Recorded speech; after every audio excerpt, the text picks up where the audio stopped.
All right, let's get into it. All right. Most of you listening right now is the same person you were 2 years ago. You're in the same circle, same routine, same complaints, same ceiling, the same results. Maybe different circumstances on the surface, but underneath, same version of the running, the same operation, wondering why the output keeps coming out the same. And you know what the wild part is? You're not stuck because you're not smart enough or talented enough or blessed enough. You're stuck because you're too comfortable. And comfortable is the quietest killer there is because it doesn't feel like dying. It just keeps feeling like a normal day, a normal Saturday, normal day of the regular week, So today I'm coming at you with a challenge that's going to sound simple and yet terrifying at the same time. And the fact that it feels terrifying tells you everything you need to know about whether or not you need to do it. I dare you to disappear for 6 months, come back completely different than your old self. I'm not talking about a vacation. I'm not talking about a detox. I'm not talking about a social media fast for 2 weeks before you slide right back into the same bullshit. I'm talking about a full, deliberate, strategic remake of yourself. All right. Let's get into it. I'm Q and this is a Q equation. Let's talk about it.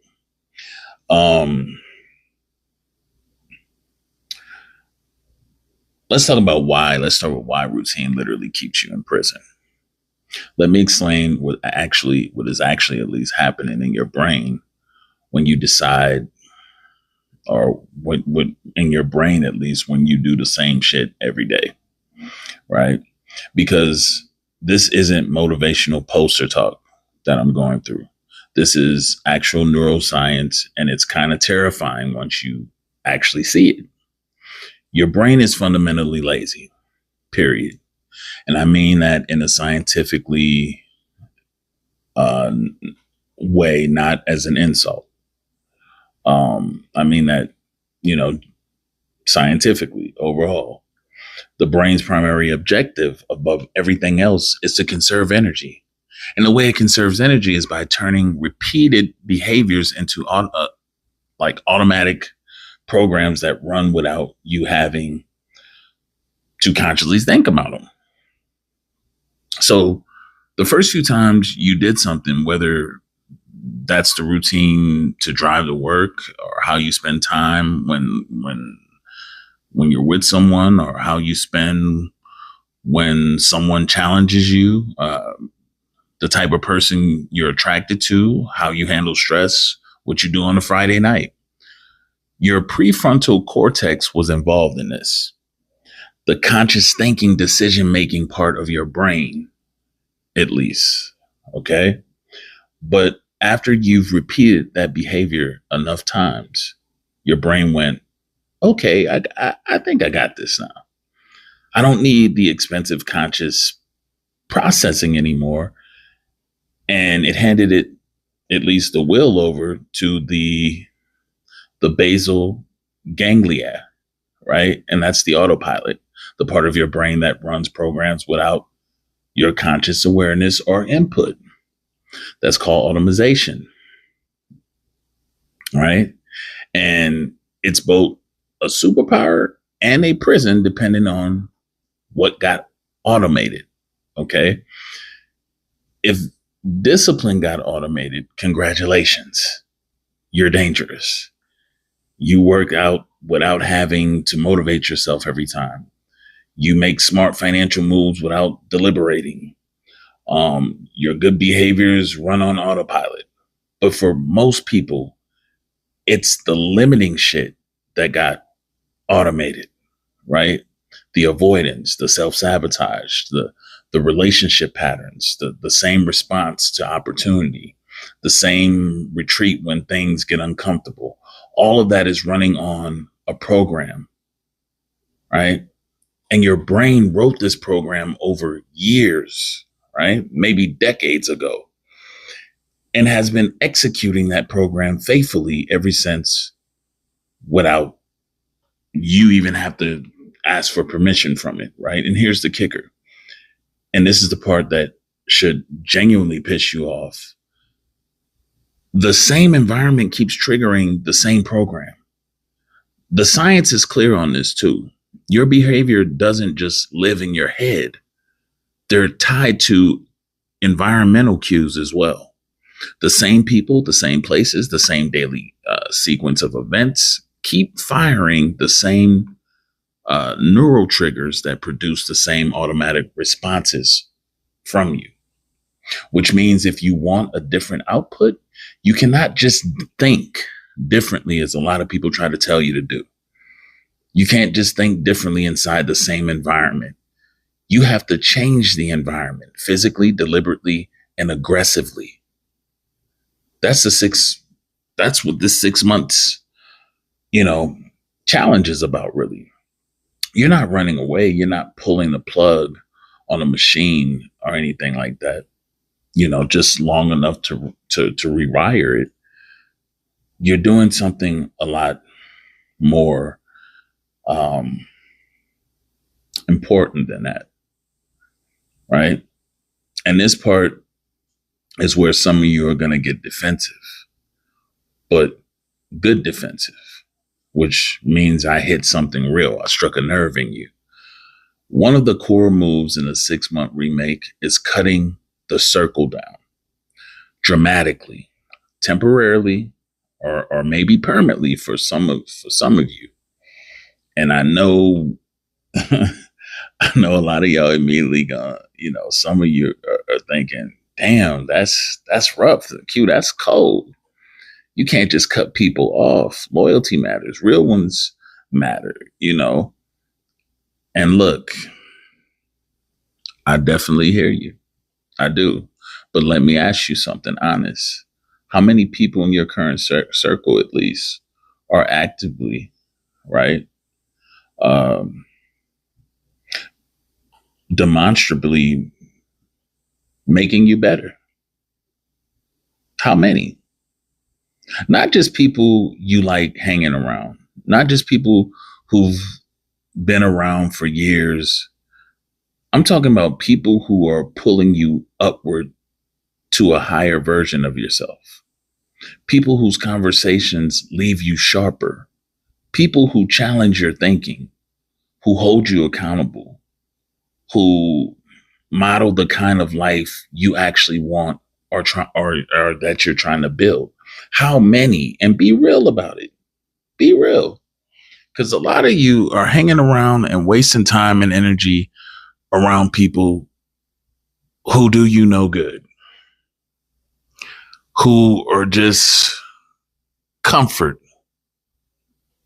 And comfort gets you nowhere when you're trying to strive for things. Because research on social influences shows, and this has been replicated enough times that it's basically settled. It shows that you are the composite of the 5 to 7 people you spend the most time around, not just in terms of mindset and attitude, which most people know about, but neurologically. Your nervous system literally co-regulates with the people around you. You calibrate to their energy, their ambition level, their tolerance for mediocrity as well. Which means if the people you are surrounded by are comfortable being average, if they normalize complaining without acting on it, if they celebrate stagnation, if they make excuses for everything, if they subtly or maybe not so subtly make you feel like you're acting different when you try to grow, your nervous system is being calibrated down to match theirs every single day without you even knowing it. And here's the thing about the 6 months of distance that most people, don't find out until they actually do it. You're going to discover that a stagnant number of the people you thought you needed, you don't actually need, right? The calls you thought would happen daily, they don't come. The friendships you thought were reciprocal, turns out were only being carried one way, right? The relationship you thought were essential to your functioning, you're sleeping fine now. You're eating fine. You're actually clear without the noise or managing those connections or having those people around you in general. That's not a tragedy. I'm sorry, a tragedy at least. That's information, valuable, expensive information about your energy, right? And how it has actually been going for you over years, and you never took the time to really pinpoint and identify why you've become stagnant, right? You look at a lot of, examples, even in scripture in the Bible. Jesus had to be alone for a while. Moses had to be alone.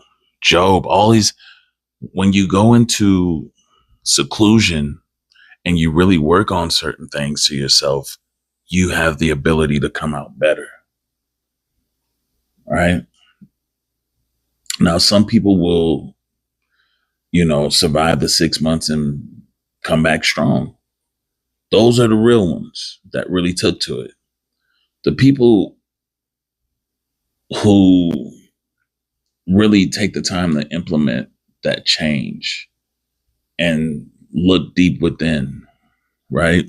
And utilize that time to actually grow and discover things about themselves that they didn't know, right? Those people, who respect the process, check in without demanding your full attention and are still standing on the other side. When you do this, right? When you do this and you still have people that's like, man, I respect what you did. I was still here with you. I knew you'd be back. Keep those people close. They're real. They're the real ones. The ones who celebrated you doing that, didn't put pressure on you, didn't try to say you're changing or anything like that, but respected your decisions and your space. Keep those around. Yeah. Keep those around. The ones who got offended that you went and did something for yourself to make yourself better, who take it personal, that, you needed space to grow, who come to you with guilt trips and passive aggression about you change. Yeah. Let them cut them loose. Let them go. Them being mad that you leveled up, is a full sentence within itself. It speaks for itself. And here's something that nobody tells you about this process. And it's one of the most valuable things you'll get out of it. All those fears you have about stepping away, about breaking the routine, cutting the circle, going quiet on social media, disappearing from the usual scene. Most of them are going to turn out to be completely manufactured. The fear of missing out, all of that, you're going to realize pretty quickly that they, you'll basically see that you were afraid of missing was mostly just noise, noise drama, as I call it, missing other people's cycles, content consumption and stuff like that, that was filling time without adding anything to you. You're not going to miss it. You were afraid of missing the familiarity, basically. And you were just a hamster running on a wheel, the fear that people will forget you is another one. Two things are going to happen in that regard. The people who matter are going to respect the hell out of what you're doing. And the people who forget you were never actually holding you in any meaningful regard to begin with. They were just used to your presence. There's a difference between being valued and being habitual to somebody, at least. 6 months will show you exactly which one you are to the people in your life, at least. The fear that you'd be alone and unable to handle it, that's one of the biggest lies of all of this. What you're actually going to find, and this is the most universal amongst people who've done this seriously and intentionally with that isolation, is that the solitude isn't empty. It's loud with your own thoughts, finally having space to breathe, loud with clarity. The truth about which fears are real and which ones are just nervous system functions protecting a comfort zone that stopped serving them years ago. The 6 months is going to force that confrontation. And yeah, it's uncomfortable as hell for the first few weeks. That discomfort is really the old programming resisting the update. Push through it, though. On the other side of that discomfort is the clearest version of yourself you've never met. All right? I'm not telling you to go hide in a cave and hope something magical happens. I'm not saying that. That's not a strategy. That's a vacation with bad Wi-Fi at best. All right?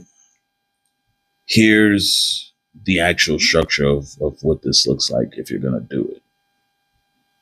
All right? Month 1, is to strip down.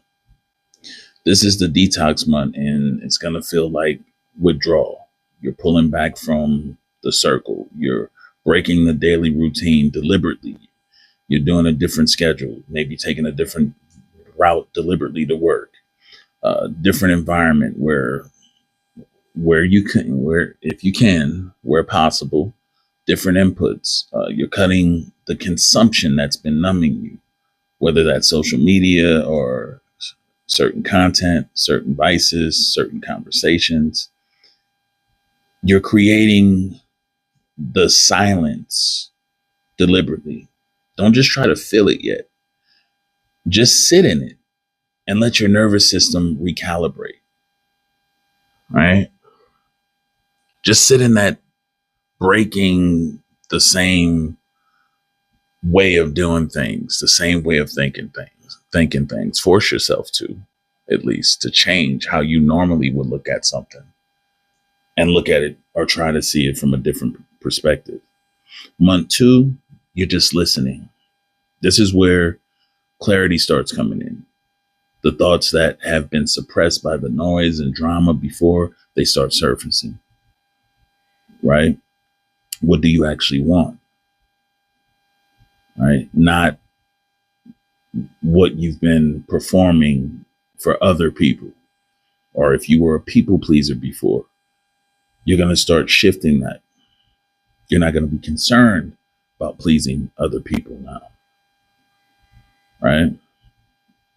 Now, what your circle is not going to be about, at least what your circle before normalized and made okay. Right? It's about, what do you actually want your life to look like? Write that shit down. All of it. Unfiltered. No editing. Right? That's going to bring out the more realistic tone to it. Write out everything that's hurt you, that's bothered you, that disappointed you. Write all that out.